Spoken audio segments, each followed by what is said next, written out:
Assalamualaikum warahmatullahi wabarakatuh. Jumpa kembali kita di sesi ketiga mata kuliah Sistem Pengendalian Manajemen.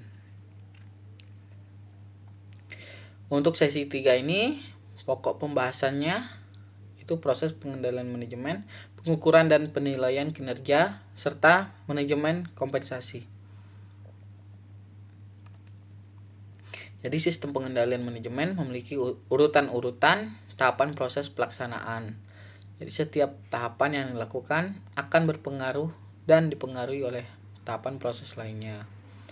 Oleh karena itu, pengendalian manajemen dikatakan sebagai sebuah sistem di mana setiap tahapan akan saling mempengaruhi antara satu dengan lainnya. Artinya, untuk menghasilkan sebuah sistem pengendalian manajemen yang baik, setiap tahapan dilakukan harus baik pula.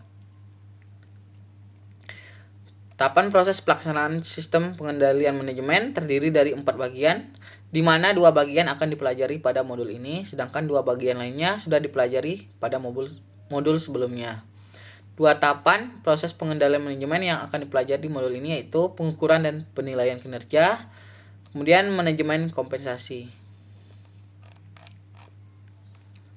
Nah, kemudian untuk pengukuran dan penilaian kinerja. Pengukuran dan penilaian kinerja memiliki makna yang hampir sama. Bermakna sebagai suatu proses evaluasi dari pekerjaan yang dilakukan.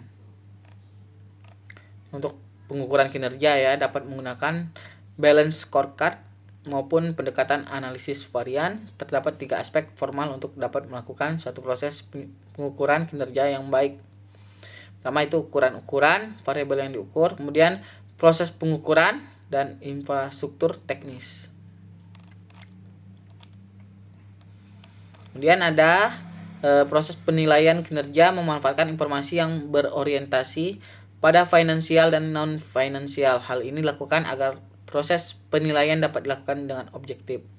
Beberapa tujuan dan manfaat dari proses penilaian kinerja. Yang pertama itu peningkatan kinerja. Dan yang kedua penyesuaian kompensasi. Jadi kompensasi dapat diartikan sebagai insentif yang diberikan kepada personil dalam suatu organisasi atas manfaat yang telah diberikannya kepada organisasi, baik secara langsung maupun tidak langsung. Kompensasi dapat diartikan sebagai insentif yang diberikan kepada personil dalam suatu organisasi atas manfaat. Kemudian manajemen tentu saja dituntut untuk dapat membuat sebuah sistem kompensasi yang baik dan adil agar seluruh personil menjadi lebih termotivasi serta mendapatkan gambaran yang lebih jelas terhadap konsekuensi atas apa yang dilakukannya. Perencanaan kompensasi dibagi berdasarkan orientasi jangka panjang dan jangka pendek.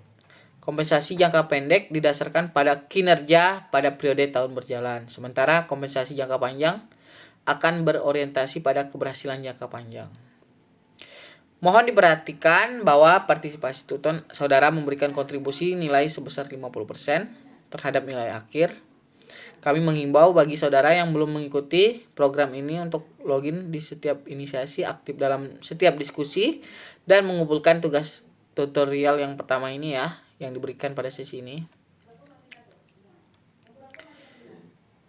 Baiklah, ditunggu tugasnya dan aktif dalam diskusi ya.